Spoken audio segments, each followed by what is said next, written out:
Oh, Paddy dear, and did you hear the awful things they say?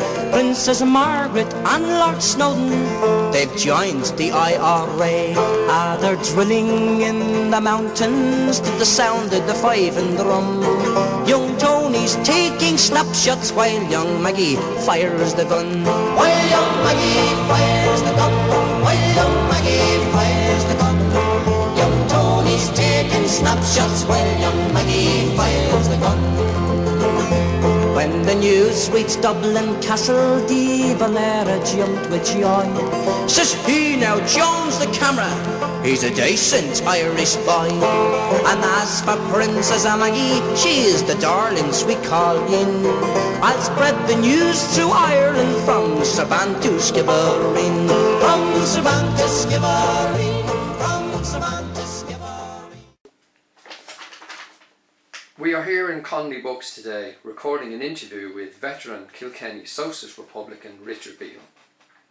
Richard, could you tell me a bit about your background, your family political history? Well, yes, I suppose an unusual type of family background in that my father, first of all, was a Frenchman. He was born in northern France, and he was actually emigrating to America after the First World War when he met my mother, who was a receptionist in a doctor's surgery in Hove in England, where my father was practicing English. They more or less fell for each other. She was from Eden Derry, and they eventually married. And he was persuaded to come to Ireland, that Ireland was a new state, and that they needed engineers. He was a mechanical, electrical engineer, very highly qualified from Grenoble University. So he wound up in Ireland, and we lived first of all in Dublin, where I was born, and then as the Second World War, I was only a baby, was opening, some bombs were dropped on the North Strand in Dublin, the famous bombing, and he just said to my mother, "Julia, I heard all this in France as a boy. We were leaving Dublin," and he moved them up to Dunleer, where he had helped to establish one of the first Irish industries created, AET. It was known at the time as, it afterwards I think was sold into some big groups, GEC etc. in Dunleer. My mother got ill, so he moved us to Rathdrum and Wicklow. Consumption, TB as would be called today. Unfortunately, she did die, and he actually married her half-sister Helen, so that although we have a split family, they're still half-sisters to mothers, so it's a very close family. And in total there were 16 children born of the union. One of them didn't survive infancy. It died at 6 months. Is buried in Rathnew outside Rathdrum and Wicklow.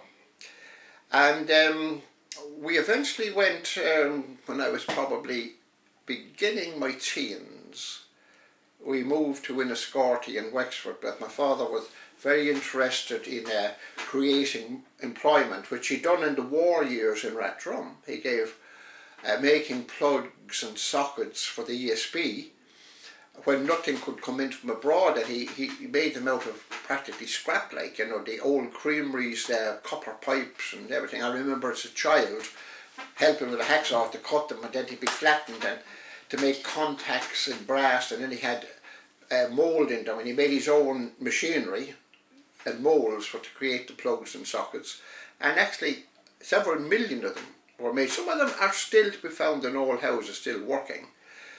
And he was also an advisor, technical advisor to the ESB and to certain mechanical firms.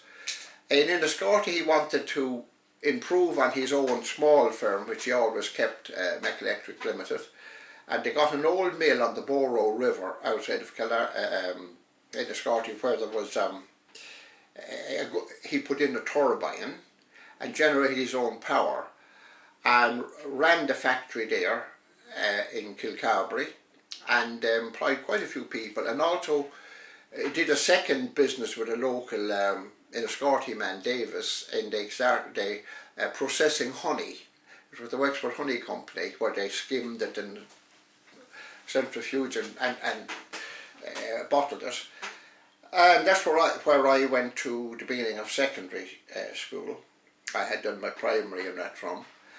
And he eventually was persuaded that there was a fine mill near Waterford in South Kilkenny, Kilmacow actually, that was a lot bigger, far more water power, etc. And of course he upped stakes with the family and we went to Kilmacow. But the family home still is in South Kilkenny, 4 miles from Waterford. And in fact one of my brothers still runs the turbines there, generating electricity. More family were born there. So we were born in Dublin, in Rathdrum. My elder brother Paul actually had been born in England. Before that my father moved to Ireland with my mother. And the last ones were born in Kilmacow. We had, I said, 16 in all, almost equal brothers and sisters. So that's how I wound up in Kilmacow, South Kilkenny. I was about 13 at the time. Can you tell me about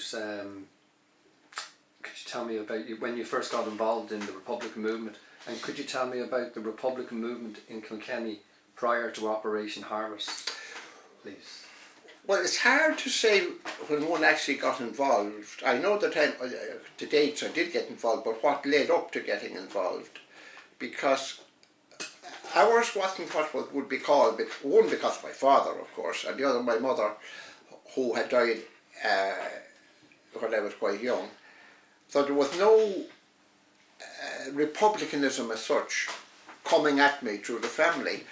It may have been because being young, and I always had a very inquisitive mind, and everyone thinks differently, but I was always terribly interested in the country, and I was always influenced by stories hearing from a neighbour who used to speak, an old man used to talk about when the black and tans were around, and this to me like was, I picked it up. And when I was in school, of course, we were only a few miles from Glenmalure and the military road, and I remember my father explaining when he was taking us in his old Ford Prefect through the mountains for trips around Glendalough and Glenavimal and all, about the military road was built by the English soldiers to get at Michael the Wire and the 98 men. Of course, this to me like, was a huge adventure. And then you heard about the escape of Michael the Wire. He swam the River Slaney, they left him far behind while his comrade Holt sacrificed his life to escape from, let him out the door, escaping from the cottage. And I thought this kind of imbued a strange kind of I suppose you really call it romanticism in me to a degree. But I always had quite great people, and even in Enniscorthy again there was that aura of Vinegar Hill and different things like that. And when I went to Kilmacow, of course, it was in the early 50s, I think it was 51 or so, the whole economic situation within the, I don't like to say Ireland, within the 26 counties. I always find it hard to just talk about anything happening as other than that. And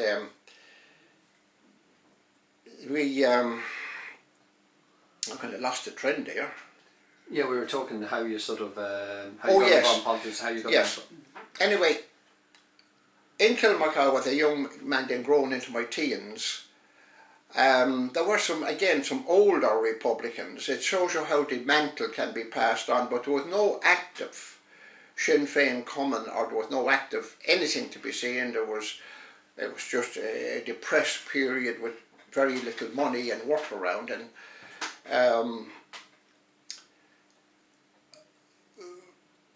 I remember going to Dublin, and I went to, I think it was the Railway Cup.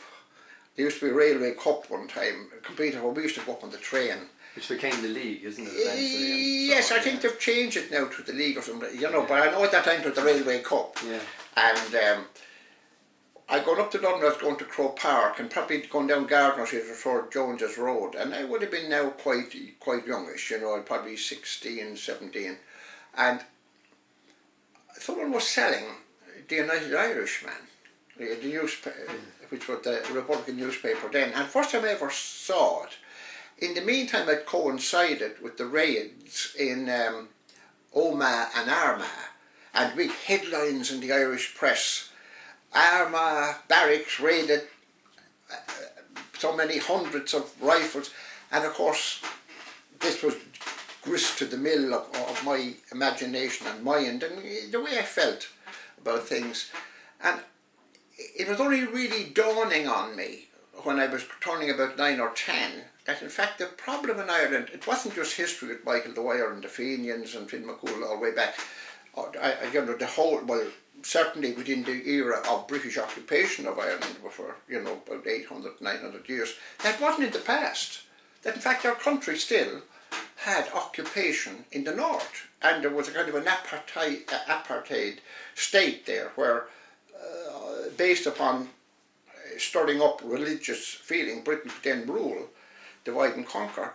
And I remember feeling a bit of surprise at first that it wasn't all past history, that we weren't in a free country.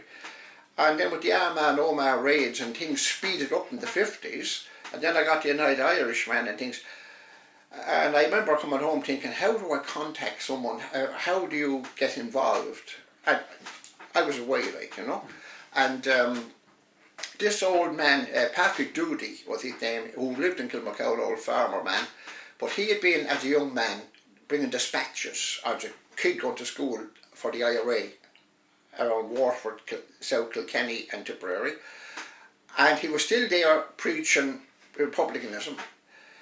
And then of course along came the beginning of the raids in the north. Operation Harvest started on 12th of December 1956. I at the time had been hurt in an accident, so I was just off the scene for a few months. But I remember the morning that the raids took place on 12th of December, and it was like 1916 to me. And then I unfortunately didn't get to go to Sean South's funeral. I think I still regret to the present day, because this Patrick Doody rounded up a few other people, all older guys. I would have been the very, very youngest, and they all struck off in a car for Sean South's funeral.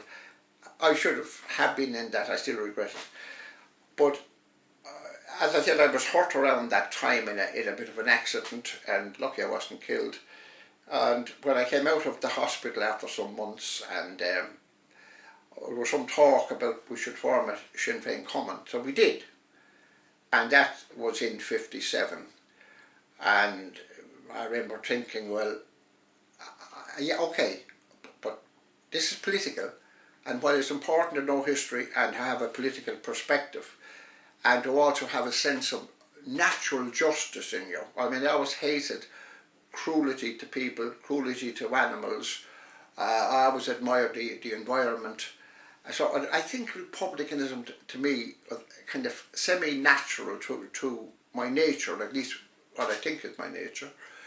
And but I was feeling, well, I should be a soldier, you know, I should be a volunteer with the Republican Army. And I actually did join. We established what we call a section of the IRA in Kilmacow at the time. Section would be based over into a command area, and at that time it was Kilkenny, South Kilkenny and Waterford, but basically South Kilkenny. And within a matter of months, I think this would be about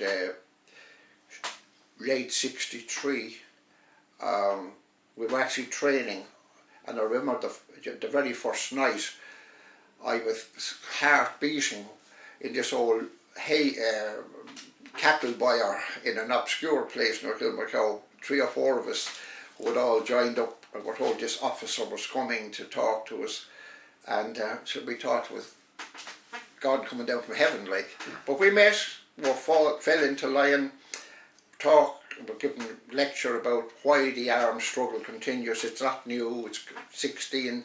So it was a political lecture on why armed struggle would be necessary now, while not the most desirable thing, but that it's politics advanced by another means when politics a constitutional way is really blocked.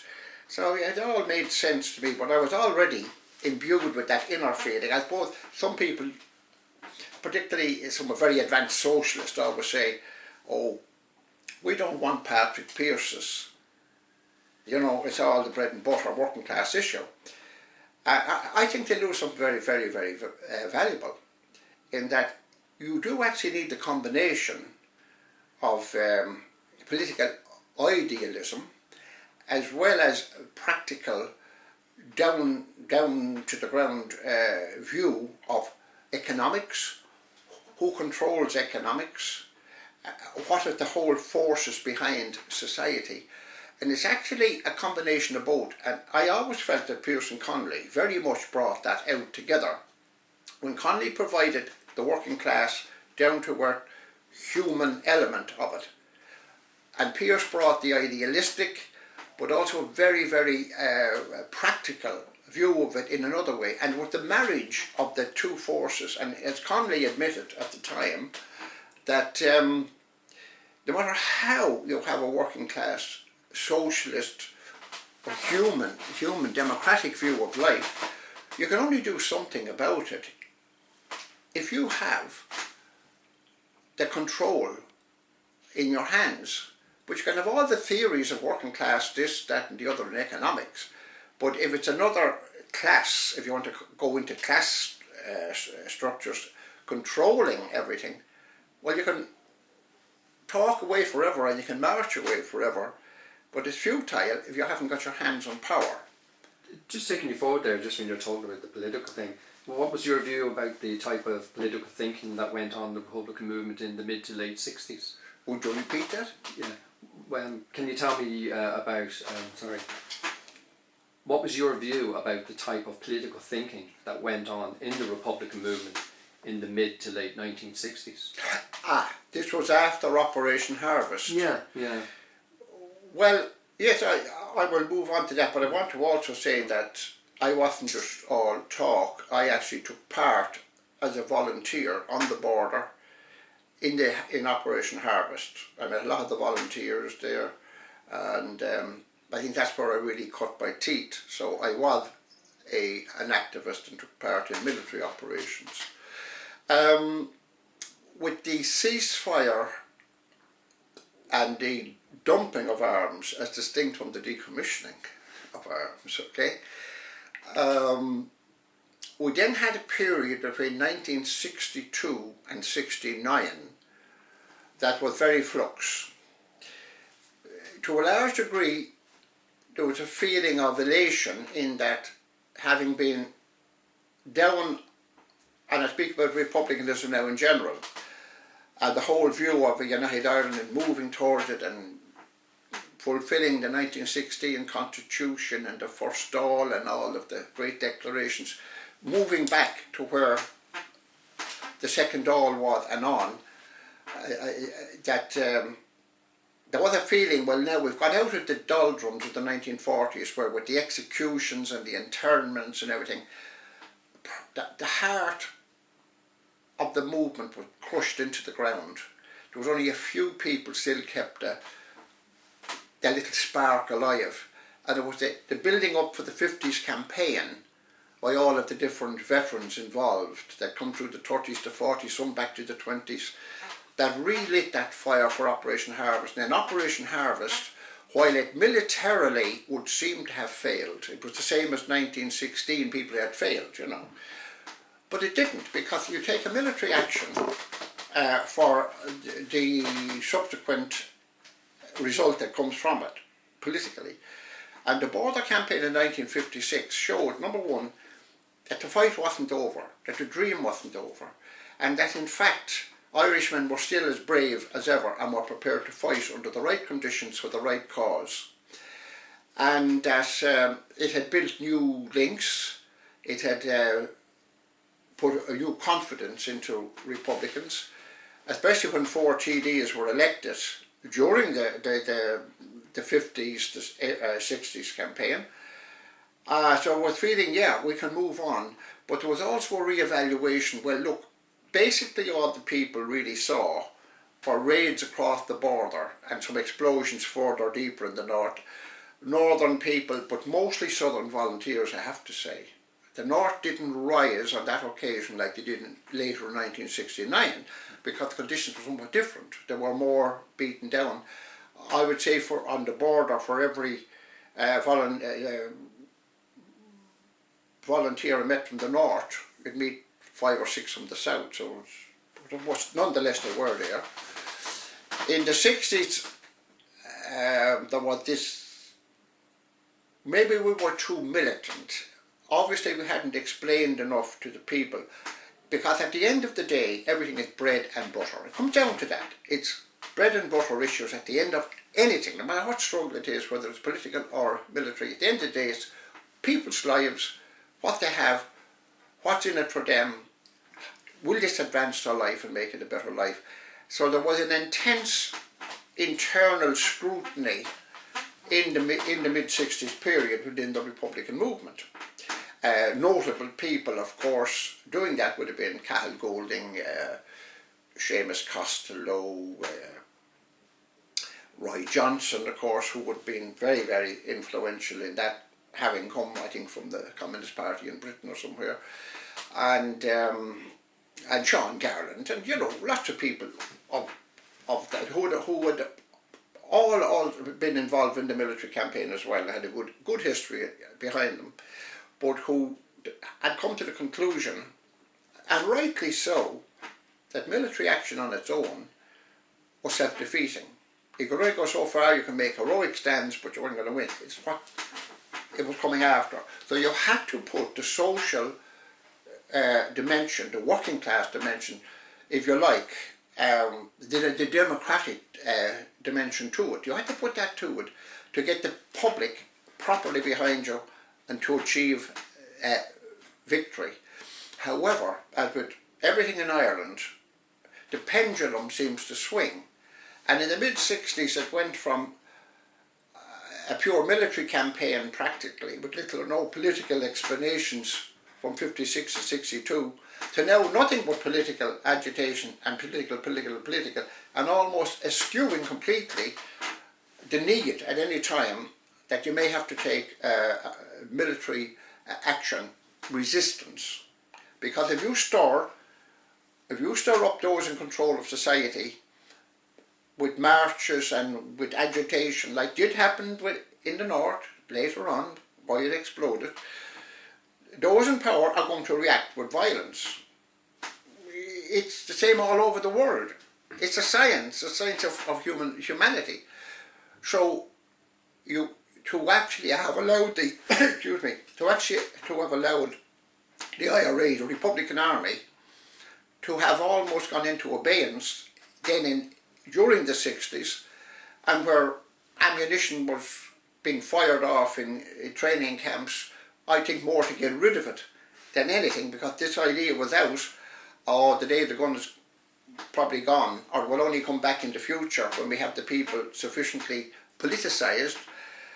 And some of us had a worry that you were going to swing too far from one extreme to the other before the pendulum settled at a nice marriage mix like they had in 16 in Connolly and Pearse, which led to the democratic programmes of 1919.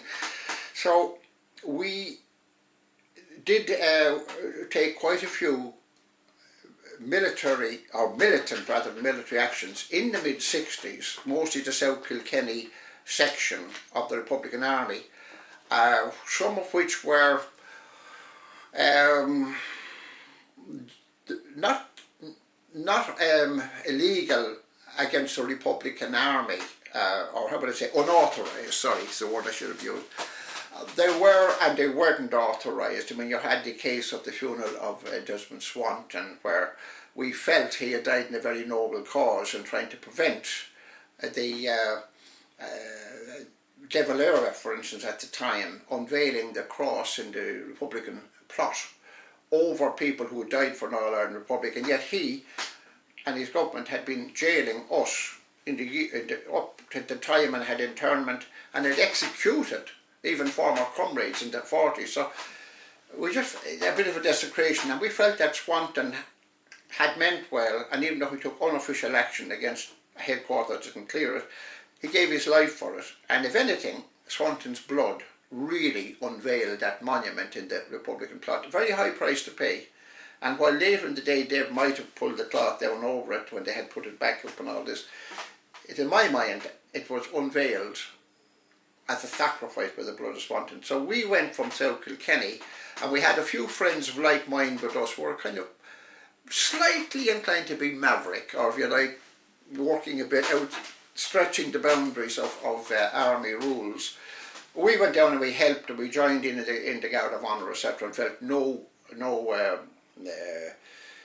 that we were breaking no rules. In fact, we weren't even charged by GHQ after for having done unofficial actions. I think they understood. And then we had other actions, like you were asking me about Princess Margaret, but my view on the political... Because at that time when Princess Margaret came, the protests and things like that, was that all part of this?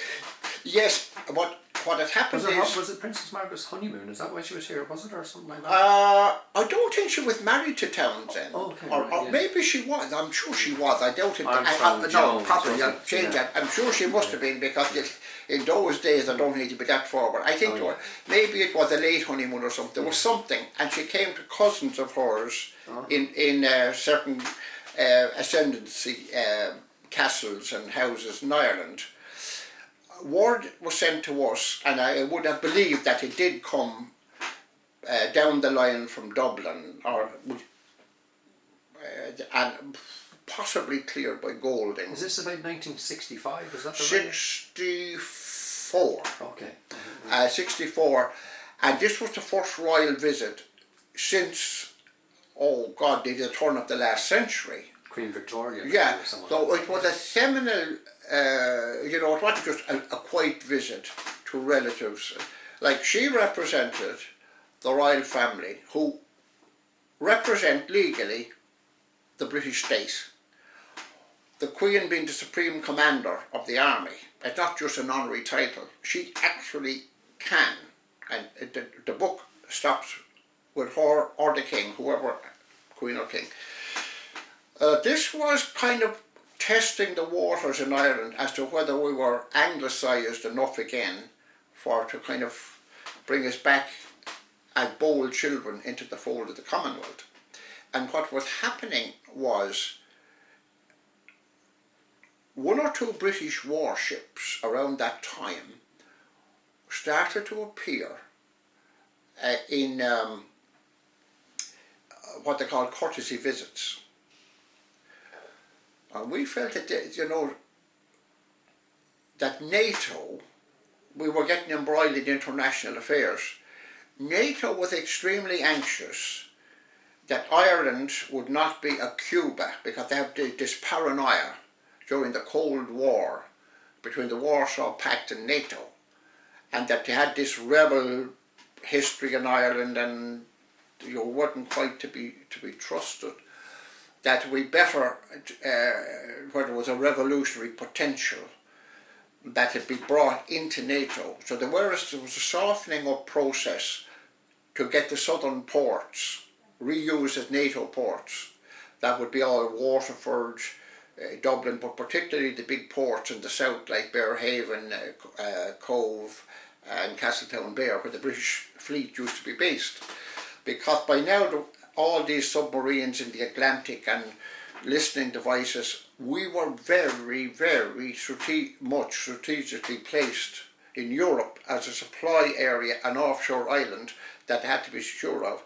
And this Royal Navy visits, courtesy visits by the way, in inverted commas, and then Princess Margaret, it was we felt, look, this has to stop, and we will stop it. And that was the reason. We just felt it wasn't just a visit as such, it was a Trojan horse. Because I know there was things like cutting down trees and various protests the time Princess Margaret came. Also around that time there was the firing of a rocket or something like that at the British ship Brave, what's its name? Brave Border, was it? Sorry, Brave Border in Waterford. Oh, well, that followed the year after the Princess Margaret visit. The cutting of the trees and all that was a protest, and of course she was missed on the first day, and several units of the IRA, I think we should go back to Princess Margaret because that was seminal for those actions.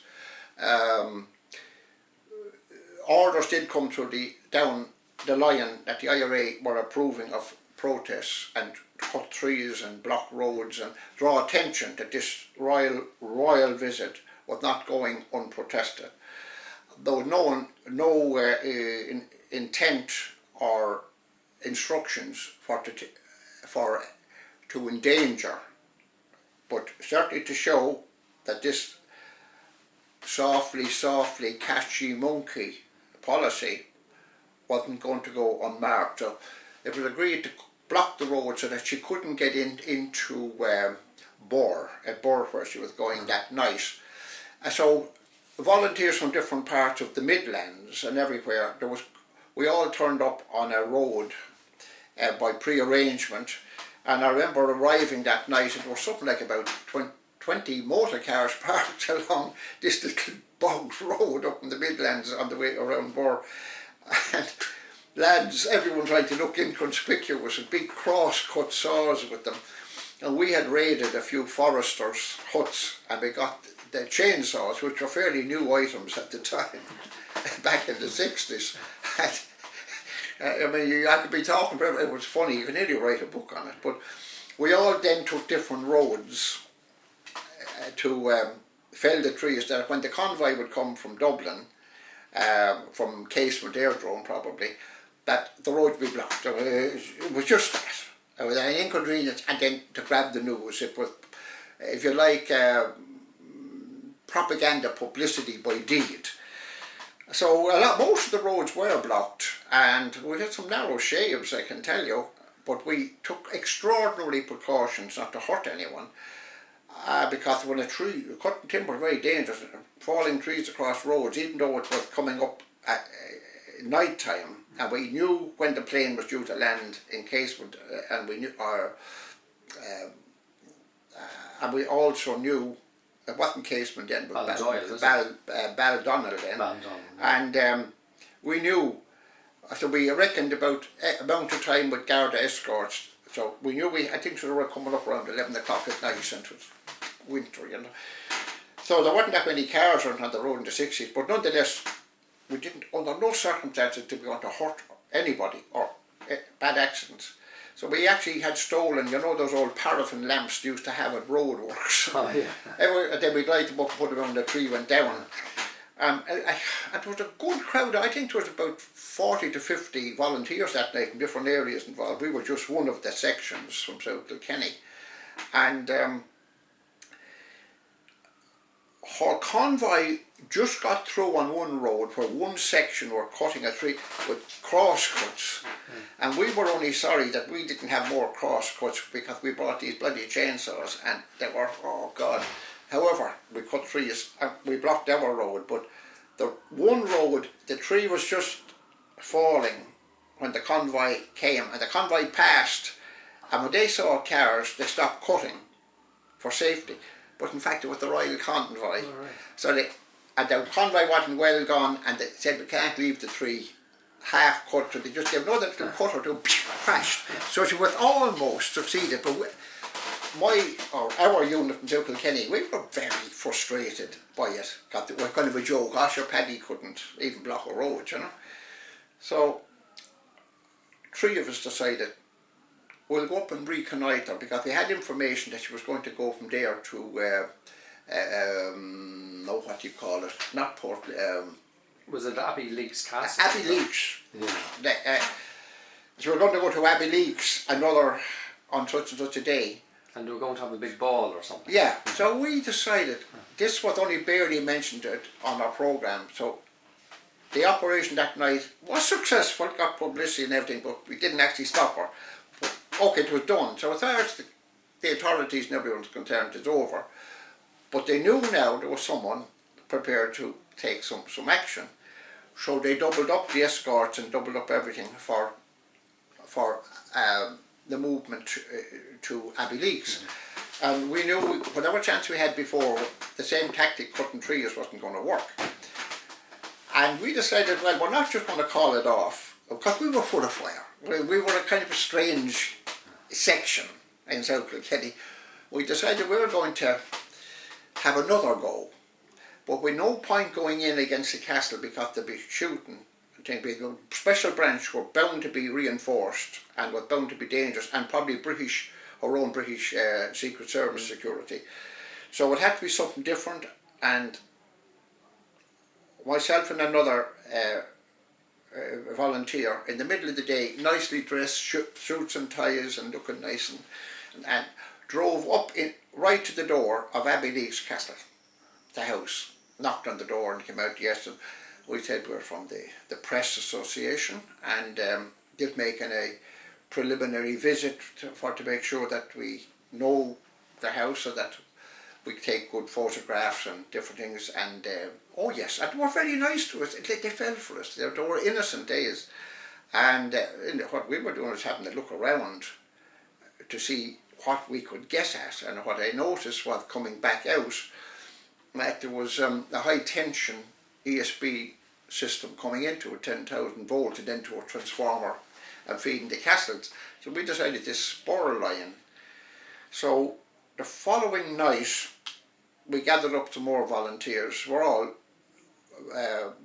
one or two from Waterford, part of the unit, and the rest from South Kilkenny and North Kilkenny and around Innisteig. In Mid Kilkenny we had about 9 volunteers that night with 3 cars, and we brought 1 or 2 saws with us just in case to block back roads, so that we could escape back through back roads back to our base in Kilkenny. So we felt like we were a unit out of our area travelling up to the Midlands, but we told no one. It was just an operation we carried out, but we knew we were within the guidelines of what was allowed for bore.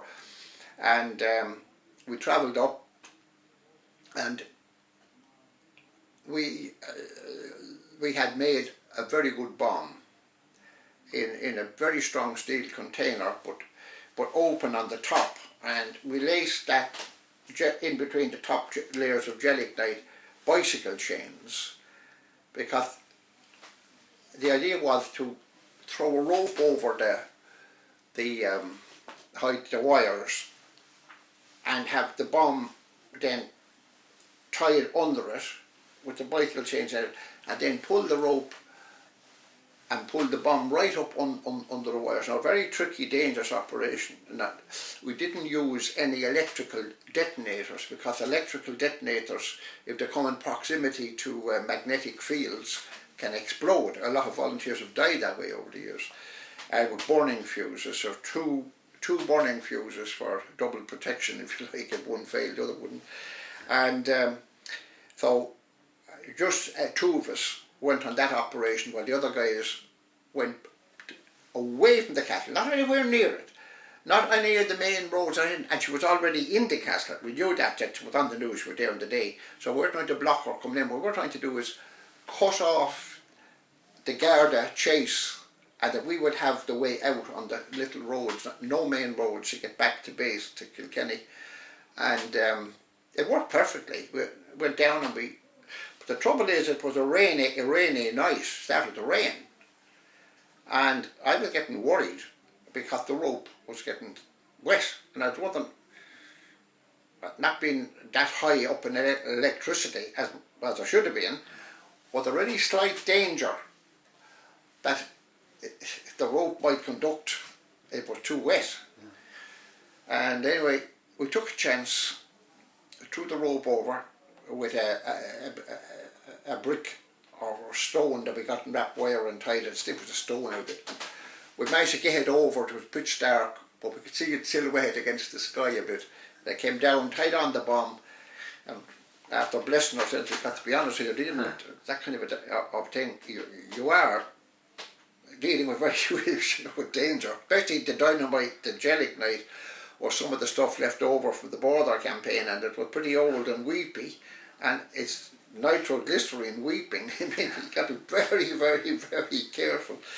But we pulled it up anyway and hoped against hope that the bloody thing didn't explode, because we'd be getting shrapnel and everything coming back, even though the thing was V-shaped, what they call the funnel effect for the explosion to go in the direction and bring the chains and all up. And once they hit the wires, the explosion would pass the wires. It wouldn't blow them, but any object hitting them would, and that's what happened. We just then tied the other end of the rope to the fence back a bit, and ran like fair hell with the two fuses. We see the sparks with the two fuses lighting going up, and we put it down. We only gave ourselves about 5 minutes. Subsequently they'll give more, but you try and have the thing happen as quickly as possible, because you're not endangering anyone or yourself, and the longer they cut a fuse, the more danger of it failing. And but by the time we were with the rope and gingerly doing it, and then the night was darker with the light rain falling, so it was hard to know exactly when you had the thing near enough. You didn't want to tip the metal off the metal, just in case, for any reason of letting it go wrong. And we had lost probably 3 minutes of our time. A lesson learned. So then we ran like fair hell back towards where we knew the cars were on the side road in the forest, and there was an unmerciful blast. The whole sky lit up and everything, and we just kept running. Got to the cars. The lads had blocked 1 or 2 roads. With that, all hell broke loose.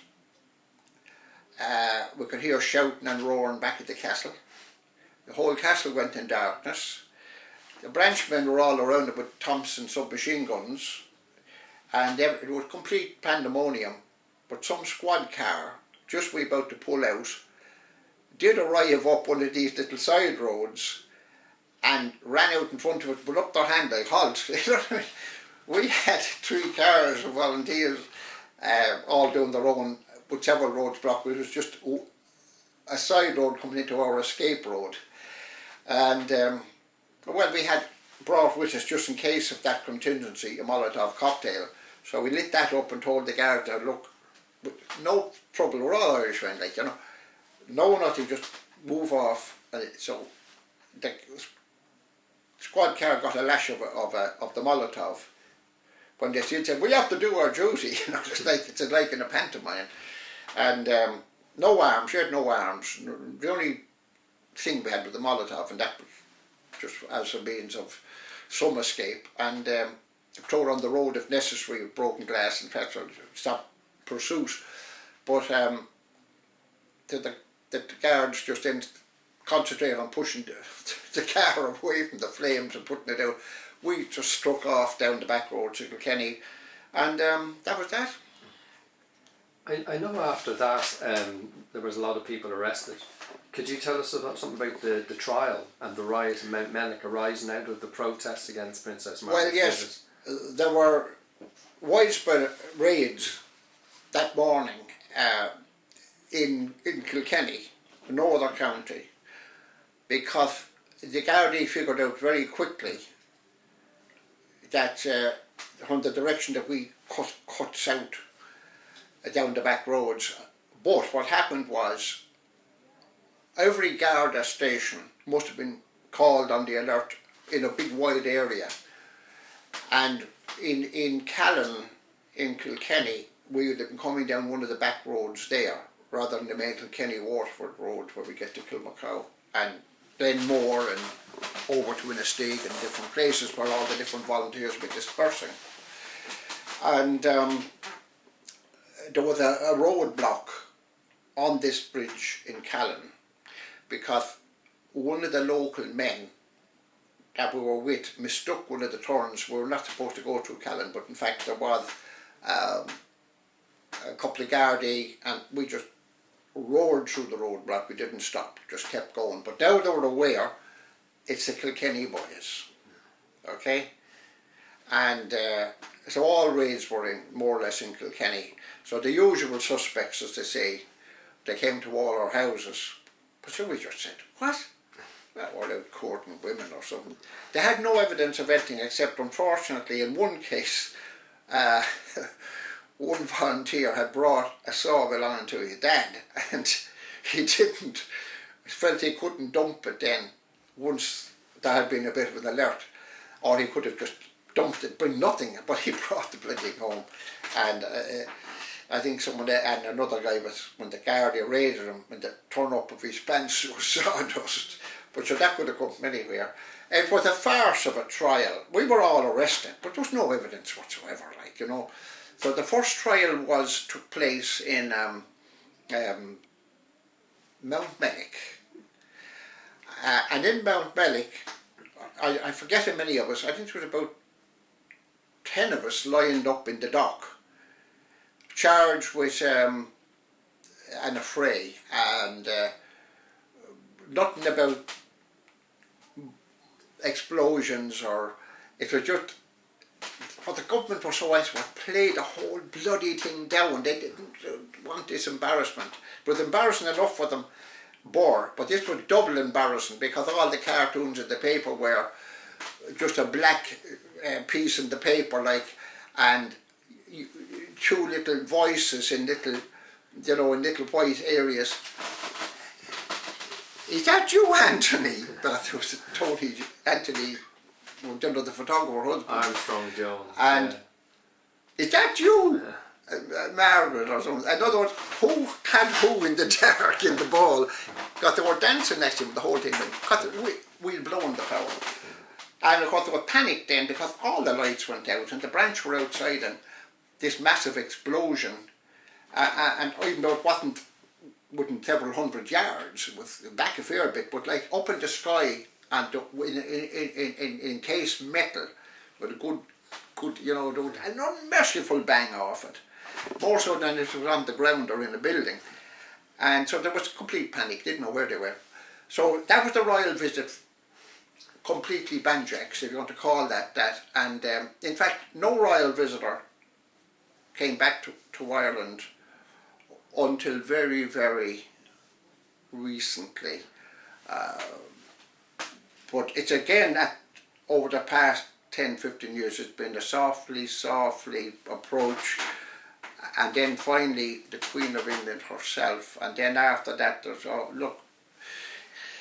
But it meant that for, I think, was over 40 years you hadn't any more of that royal visiting. The same as with the warship, the Brave Border you were asking me about. Yeah. But the trials in Mount Mellick were very interesting, and it's actually very historic, because a massive crowd turned up in Mount Mellick that day to support the IRA-men, as they said, the prisoners. The town was packed, and the Gardaí got a hell of a fright, so they brought in reinforcements from everywhere. And an awful lot of old IRAs, they call them, but these would be men who'd served at different times, even from as far back as the Tan War. Remember, this is only the 60s. They're only 40 years after. And several of them, from accounts I had after, had brought old Webley revolvers and all kinds of stuff with them, that if there was going to be a set to, by God, they were going to do their bit. Like Mount Mellick could have been a far different story than it was. It would have turned. It was a big riot though, wasn't it? Oh, it was a big riot. Yeah. But had the special branch or anyone fired a shot or pulled, I think it would have been a far different story. Now this was nothing to do with us, this was just spontaneous from the wide public, where there are, up to the day, most old IRA men would have known where there was an old rifle or particularly a revolver, the short arm as they call them. There was all kinds of antiques, I believe, appeared that day, and we're glad hadn't met for 20 or 30 years saying, how will you make us some? And they were showing each other what they had, like, you know. I believe there was museum pieces there, but it could have turned, because it showed that when the body politic was scratched, that the Republican element and resistance and that the Brits and all that, the memory came out. Within the court then itself, the riot started quite simply enough. It actually started while it was kind of tense outside, to use the word, in the streets, I believe. Within the court, we were all arguing, and we were kind of, if you like, soapbox solicitors. We always defended ourselves while you didn't recognise the court officially. And but we were all handcuffed, which strikes me as very, very odd, why you should be handcuffed when you're actually being tried. You know you're supposed to be a free man. And a brother of mine, he was younger, came in. I was to him because he was family as part of the, you have so many people come in, and he was young, he was only quite innocent young fella. But at one stage they decided he couldn't come in, and they went to grab him and shove him out or something, and he was trying to say he was related, he was entitled to be in the public gallery or something. So he got a slap in the from one of the Gardaí. So it happened almost spontaneously, and he was pulled out, and you could hear the door when the guards were pulling him out, glass shattering. When the crowd outside saw the Gardaí man handling this fella, so the crowd then turned on the guard, and within a minute or two a riot just, which was there, the tenseness was there because of the situation, blew up, and we were in the court, and of course we then, as best we could, handcuffed, got up to assist, and the Gardaí dragged us, and we all got a good hammering. I know all my nose and all, but we survived it all. But the dock was knocked down flat and broken, and the judge ran off the bench, and solicitors and prosecutors were running in every direction, and Gardaí piling. It was like what do you know, those American Keystone Cops? Yeah, the Keystone Cops thing. It was actually it was a riot of a riot, you know what I mean. And so we were all pulled outside then, and in the meantime, about an hour later, in the meantime, every Gardaí from a radius that could be brought in, were there hundreds of guards in the end, and of course they back and charged the crowd. And that's where you know, looking back at it, it's good that some of the older guys didn't just lose their head and pull their revolvers, because they had them. I'll tell you, if the branch had fired one shot that day, they would have got their comeuppance, you know, and which would have been a bit of a disaster. A bit of a disaster anyway, because you don't want Irishmen fighting out. This was meant to be what it was, a complete to the British royalty. No, while Ireland is partitioned by you, and there's abnormal relations, then we're not going back to the touching the forelock thing and all this. No, so we were happy we'd done our job, but it could have turned the other way, and it showed you the potential is always there, you know. And the trial, we were eventually taken away when massive reinforcements poured in. A good few people were battened. One poor girl who was in Common Veronica O'Brien, she was a Kilkenny girl, she got a fierce hammering in the head, and it's one thing I've always held against Gardaí, and I think it's illegal, but this battening has happened in several cases, and I've known people being battened in the head. Now, your head is not meant to be hit with mahogany or a hickory batten. It meant shoulders, forearms, arms, is meant to incapacitate you, not whacking down on the head. It can cause brain injuries and death. And I know that girl, Veronica, was quite injured and ill for quite a long time after. I know another man in the subsequent trial took place in Portlaoise, but in Portlaoise the state were taking about, I think it was about a week or 2 weeks after Abbeyleix was abandoned. The resumed trial was taking place there. By now the place was crawling with international pressmen,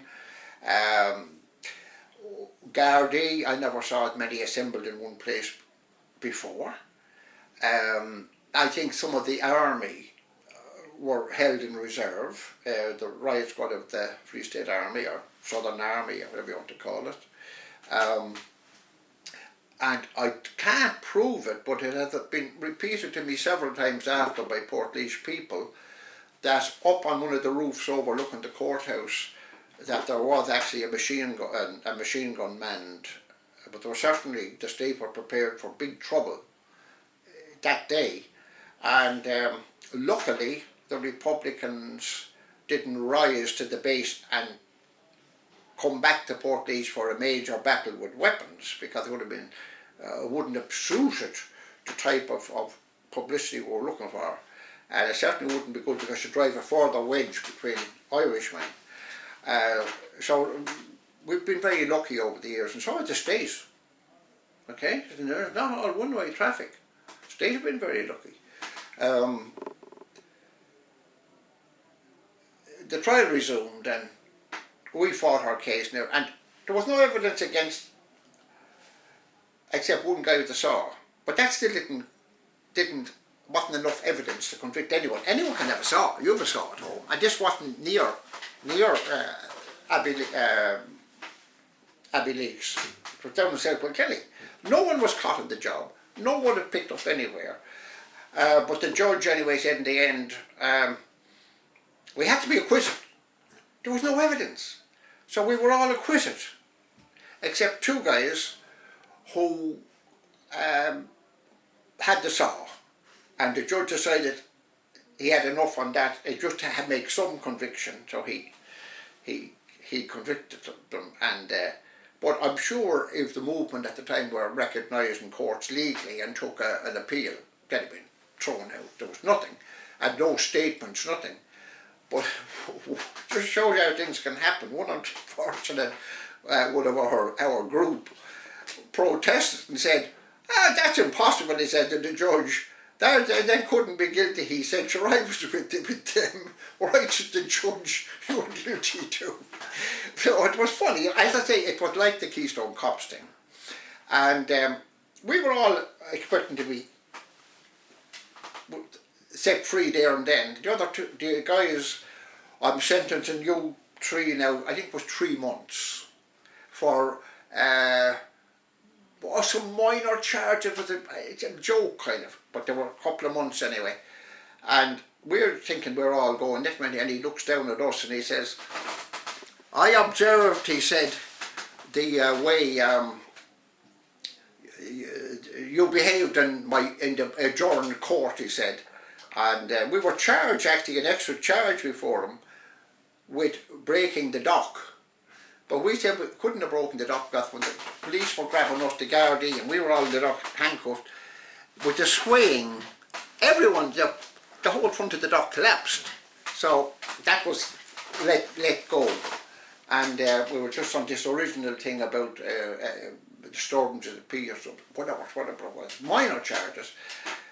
But I am binding you all to the peace for 2 years. I said to him, because I thought I was always a bit of an amateur lawyer, I said, well, just a minute, Judge. I said, you can't do that.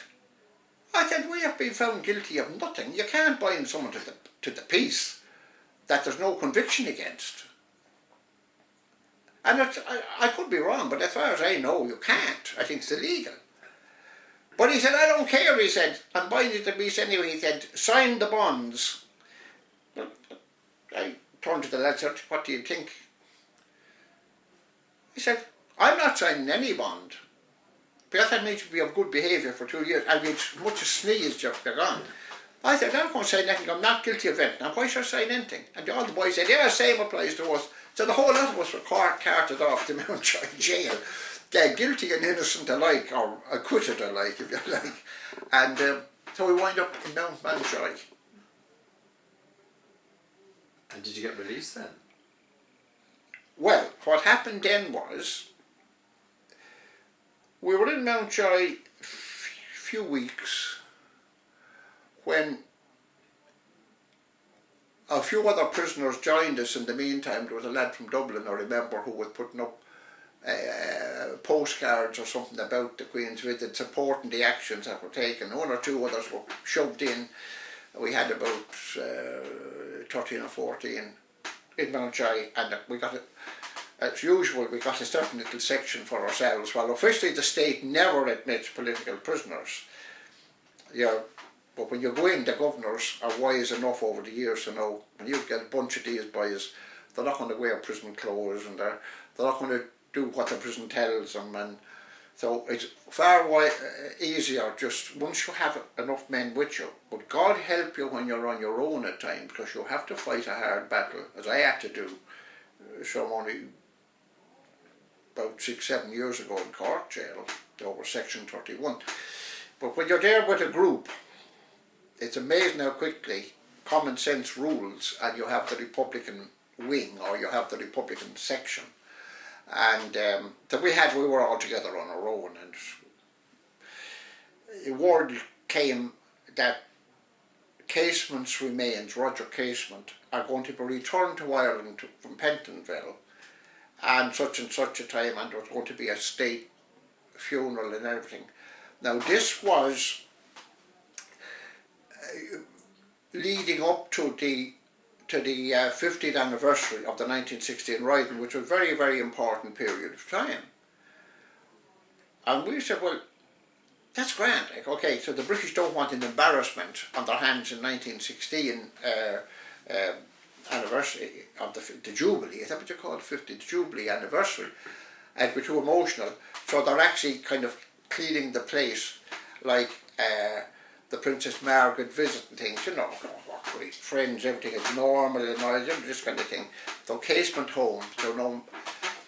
But then we heard, but he's going to be buried in Glasnevin Cemetery. And we were saying, why Glasnevin Cemetery? Because his famous last words were, well, amongst his last words were, buried in Morlock Bay, which is in Antrim. Yeah. And we're thinking, yeah, okay, but that's not fulfilling his wishes. And by burying him in Glasnevin, and then it said Army engineers, I think it was Army engineers or something, will construct a reinforced grave of concrete, and that, and in other words, to stop him being disinterred maybe and moved more to the remains, you know, the whatever bones or whatever remains of it. So we thought this was a bit of odd, a bit of collaboration, that they should have actually told the British, well, you can hold on to Casement until we have the United Ireland. Because all we're doing, what's happening there is kind of lowering any kind of embarrassment for Britain. And certainly into Glasnevin. So we made a decision amongst us. We always would sit down all together and we say, right, I was appointed as the officer commanding. That's where lads pick out their, you know, and that I had been more or less in charge of the thing in Abbeyleix anyway. So I was just OC, officer commanding. So I just had a meeting with all the lads and said, what do you think, boys? And we always try and work with a consensus of opinion. So you're representing everybody. And we said, we think we should make some mark for Casement's homecoming, a rather strange homecoming. First of all, we are in here as Republicans because we're protesting against British royalty, and we're going to be in jail, and what Casement died for, an independent Ireland, free, people in control of their own lives without foreign interference. And here it's a misnomer. So we said the only thing we can do is, for the 2 or 3 days of these ceremonies they're going to have in Dublin, to let the British off the hook to a large degree, I propose we do a 2 or 3 day hunger strike.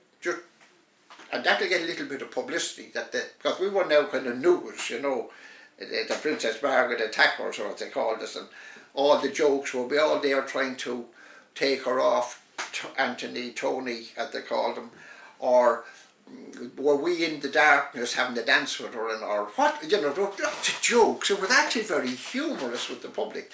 So we had a certain prestige, if you like, and for us to go on hunger strike then for Casement. So which we would have done, but it wouldn't have been to the death. It was just during the 2 or 3 days, a tokenism, right? And I was called down to the governor's office, and he just said, "Oh, by the way," he said, "get all your things together." He said, "You're leaving." I thought we were leaving for go to another prison. I couldn't figure out what it was, and he said, "You're being discharged." I said, "Why?" Because we were both being for 3 months, you know, or until we signed these bonds to keep the peace. So we were all released, went in, signed for our stuff, got our stuff up, came out, front gates, there was photographs taken, and I don't have them with me at the minute, but there's one on the steps you saw, you know, that one with the whole group, with Cahill Goulding and all after, the chief of staff. We were released, but that day on the news, and that was the day that Casement, it was the first day of honouring Casement up in Arbour Hill, the chapel where Pearson and all them are the remains are, and Casement was there in lying in state, and so we were told more or less like, well now lads, you've got the attention in Ireland, you actually have international attention, so you'll be going up to Arbour Hill just after lunch, and to get great publicity for the movement. Goulding said, you know, it's what we need, and we, you know, and it's good, like good. This is good publicity. So for ye to march in, he said, in the group, he said, and lay a wreath at Casement, etc. He said it'll get great, good.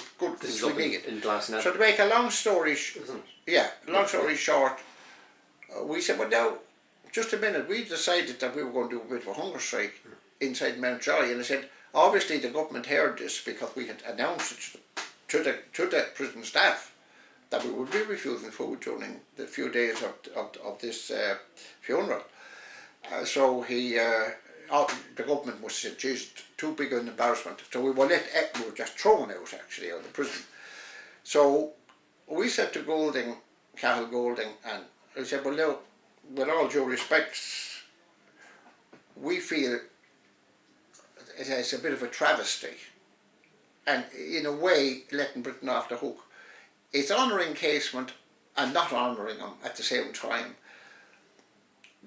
We believe we should go to Morlock Bay and lay a wreath there, and that hopefully someday the remains will follow.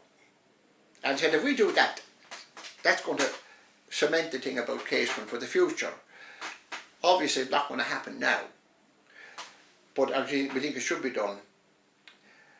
And so a deal was made that if we went up, we were going to refuse to go to Arbour Hill. But if we went to Arbour Hill, but then how could you not go? You're the people in the news, like. So we made the deal that the movement would provide the bus. We'd go to Arbour Hill, lay the wreath, pay our respects, which we would anyway, like, you know. There is a photograph of you, like a colour party. Oh, coming in the gates, coming in the gates of with the Arbour Hill. wreath supplied. So we did all that, and we then had another wreath. We got 2 wreaths. The second one was put into the fairly big minibus that we had provided for us, and we marched in. We paid our respects to Casement, said our private prayers and things, and marched back out. So that went down a ton with the movement, and you know, got good publicity, etc. We then struck for Morlock Bay. We arrived up there in the evening, and we went down this very narrow, tricky path, which it was then, I don't know what it's like now, right to where this grave space is reserved for the remains of Sir Roger Casement, or whenever. So we laid our wreath there, came to attention, had that tricolour with us saluted, did a ceremony, and then got in the bus to go back to Dublin. But we pulled up in, I think it was at Abbeyleix Castle or somewhere, and there was McGarry. He was a well-known Republican in the north, Liam McGarry, I think. He had a pub, and we were having a quick drink, and then everyone's in great form. know, that was a great ceremony, wonderful, and you kind of held the grave space for Casement of the future. So everyone was happy out, you know, we're very emotional about it. Until BBC Evening News on radio about this group of Republicans, notorious from the south, etc. You know, they had it built up to some kind of a bloody terror gang, you know. And word came that there was elements of loyalism hidden for Morlock Bay. In fact, they did. Several carloads did turn up, but we were advised we might be better to clear Antrim and get south. So we cut out and away. It's just the way things are. So that was the episode of that. Oh, Paddy dear, and did you hear the awful things they say? Princess Margaret and Lord Snowden, they've joined the IRA. Ah, they're drilling in the mountains to the sound.